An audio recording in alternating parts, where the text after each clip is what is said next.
নমস্কার বন্ধুরা, আপনাদের সবাইকে আবার সুমনাস ক্রিয়েশনে অনেক স্বাগত। আজকে আমি নিয়ে চলে এসেছি নতুন একটা রেসিপি নিয়ে, সেটা হচ্ছে চিকেন প্যাটিস। আমরা বাইরে যে সমস্ত চিকেন প্যাটিসগুলো খাই সেটা অস্বাস্থ্যকর এবং কবেকার বানানো আমরা সেটা নিজেও জানি না, তাই আমরা খুব ঘরোয়া উপকরণ দিয়ে বানিয়ে ফেলি চিকেন প্যাটিস। আমরা এখানে প্রথমে ময়দাটা তৈরি করে নিয়েছি। ময়দার মধ্যে আমি দিয়েছি কিছুটা জোয়ান, নুন, চিনি আর বেশ খানিকটা ময়ান, সেখানে তেল আর একটু ঘি ব্যবহার করেছি এবং সেটা বেশ ভালো করে প্রথমে মেখে নিয়ে তারপরে পরিমাণ মতো জল দিয়ে একটা ডো তৈরি করে নিয়েছি। বেশ শক্ত, খুব একটা নরম নয়, ঠিক লুচি তৈরি করতে গেলে যেমন ডো তৈরি করি সেরকম। তারপর উপরে একটু তেল দিয়ে কিছুক্ষণের জন্য রেস্টে রেখে দিলাম। তারপরে আমি আদা আর রসুন নিয়ে ফাইন চপ করে নিচ্ছি। এখানে আপনারা ইচ্ছে করলে মিক্সিতে বেটে নিতেও পারেন, তবে আমার মনে হয় এগুলো মুখে দানা দানা পড়লে ভালো লাগবে। তার সাথে আমি অ্যাড করেছি কাঁচা লঙ্কা আর কিছুটা কিশমিশ। তারপরে আমি এটাকে ফাইন চপ করে নিয়েছি এবং এর সাথে সাথে আমরা বেশ খানিকটা পেঁয়াজ, মিডিয়াম সাইজের দুটো পেঁয়াজ নিয়েও ফাইন চপ করে নেব। তারপরে আমরা পুরটা তৈরি করে নেব। পুরটা তৈরি করার জন্য সর্ষের তেল দিয়েছি কড়াইয়ে। তারপরে যে পেঁয়াজগুলো আমি ফাইন চপ করে রেখেছিলাম সেগুলো কড়াইয়ের মধ্যে দিয়ে দিলাম এবং এগুলোকে ভাজা হওয়া পর্যন্ত, লাল লাল ভাজা হওয়া পর্যন্ত বেশ কিছুক্ষণ ধরে ভাজলাম। তারপরে আমরা যেটা আদা, রসুন, লঙ্কা এবং কিশমিশের চপ করে রেখেছিলাম সেটা কড়াইয়ের মধ্যে দিয়ে দিলাম এবং কিছুক্ষণ ভাজার পরে একটা টমেটো চপ করে আমরা এখানে দিলাম এবং এর সাথে আমরা গুঁড়ো মশলাগুলো অ্যাড করে নিচ্ছি। কিছুটা জিরে গুঁড়ো, কিছুটা ধনে গুঁড়ো, কিছুটা হলুদ গুঁড়ো।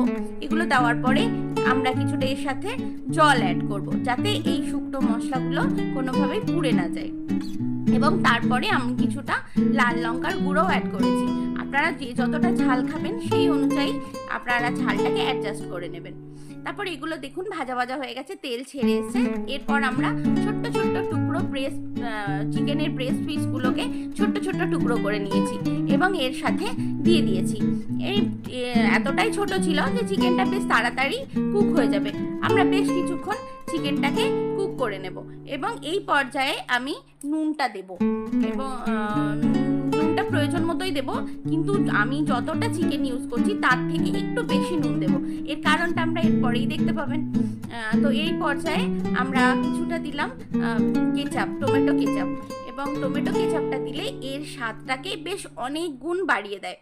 তারপরে আমরা এর সাথে দুটো আলু ম্যাশ করে রেখেছিলাম সিদ্ধ করে, সেটা অ্যাড করলাম। যেহেতু আমি নুনটা একটু বেশি দিতে বলেছিলাম যাতে এই আলুর সাথে অ্যাডজাস্ট হয়ে যায়। এবং এই আলুটা দেওয়ার পরে আমরা এটাকে ভেজে নেব কিছুক্ষণ ধরে, ঠিক যতক্ষণে কড়াইয়ের নিচে তেল বেরিয়ে আসবে এবং এগুলোকে বেশ একটু ছাড়া ছাড়া হয়ে যাবে ততক্ষণ পর্যন্ত। আপনারা চাইলে এখানে একটু নুনটাকে দেখে নিয়ে অ্যাডজাস্ট করে নিতে পারেন, কম বা বেশি কিছু হলে। এবং আমরা দেখতে পাচ্ছি এটা বেশ কড়াই থেকে ছেড়ে এসছে এবং এটা হয়ে গেছে। তারপর এটাকে আমি ঠান্ডা করার জন্য একটা প্লেটের মধ্যে তুলে নিলাম। দেখুন পুরটা কি সুন্দর দেখতে হয়েছে। এরপরে আমরা একটা জিনিস তৈরি করব, সেটা হচ্ছে বাটির মধ্যে আমরা 3 চামচ মতো ঘি নিয়ে নেব এবং 3 চামচ ঘিয়ের মধ্যে প্রায় 3 চামচ কর্নফ্লাওয়ারও নিয়ে নেব এবং এই দুটোকে অনেকক্ষণ ধরে বিট করতে থাকবো এবং এটা করতে করতে একটা জায়গায় ক্রিমের স্টিকটাকে চলে আসবে, ক্রিমের মতো দেখতে হয়ে যাবে। তো এটা করার পরে আমরা এটাকে একটুখানি পাশে সরিয়ে রাখবো। এরপর আমরা যে ময়দাটা মেখে রেখেছিলাম সেটাকে সমান পরিমাণে কয়েকটা ডো তৈরি করে নেব। আমি ছুরি দিয়ে কেটে নিয়েছি যাতে ডোগুলো সমান সমান হয়। তারপরে আমরা এই ডো থেকে মোটামুটি 4টে ডো নিয়ে আমরা যতটা বড় পাতলা লুচির মতো বেলা যায় সেটা বেলে নেব এবং এটা আমি বেলবো অবশ্যই কর্নফ্লাওয়ার দিয়ে এবং যতটা পাতলা করা যায় আপনারা ঠিক ততটাই পাতলা করে নেবেন। তো একটা হয়ে গেছে আপনারা দেখতে পাচ্ছেন, আর একটা আপনাদের দেখিয়ে দিই। দেখুন আমি ঠিক কতটা করে পাতলা করে বেলছি, আপনারাও চেষ্টা করবেন যতটা এটা বড় করা যায় আর পাতলা করা যায়। আর এইগুলো প্রায় সমান সাইজই হবে, আর যদি একটু আধটু ছোট বড় হয় কোনো অসুবিধার কিছুই নেই। তো এইভাবে আমরা একে একে 4টে লিচি বেলে নেব এবং বেলা হয়ে গেছে আমার। এরপরে একটা মানে রুটি বা লুচি যাই বলবেন সেটা নেওয়ার পরে তার উপরে আমরা যে ঘি আর কর্নফ্লাওয়ার দিয়ে যে ক্রিমটা তৈরি করে রেখেছি ওর মধ্যে দিয়ে উপরে থেকে একটু কর্নফ্লাওয়ার ছড়িয়ে দিলাম এবং তার উপরে আর একটা লুচি রেখে দিলাম এবং তার উপরে ঠিক একইভাবে যেভাবে আগে দিলাম ওই ক্রিমটা দেওয়ার পরে উপরে কর্নফ্লাওয়ার দিয়ে আর একটা লুচি চাপা দিয়ে দেবো। এইভাবে আমরা পরপর 4টে লুচি চাপা দেব। 3 নম্বরটা হয়ে গেছে, আমরা 4 নম্বর লুচিটাও চাপা দেব।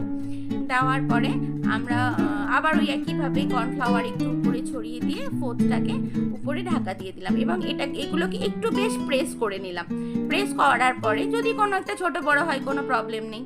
তো উপরেরটাতে আবার আমরা ওই ক্রিমটা লাগিয়ে কর্নফ্লাওয়ার দিয়ে ঠিক যেভাবে আমি মুড়ে নিচ্ছি আপনারাও ঠিক সেভাবেই মুড়ে নেবেন এবং তার উপরে আবার দিয়ে ঠিক লম্বা করে এটাকে আমি বেলে নিচ্ছি।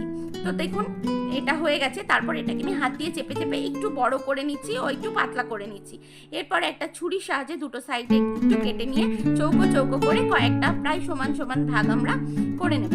তো এর থেকে একটা প্রথমে আমি আপনাদেরকে দুটো ডিজাইন করে দেখাবো প্যাটিসের, দেখে নিন।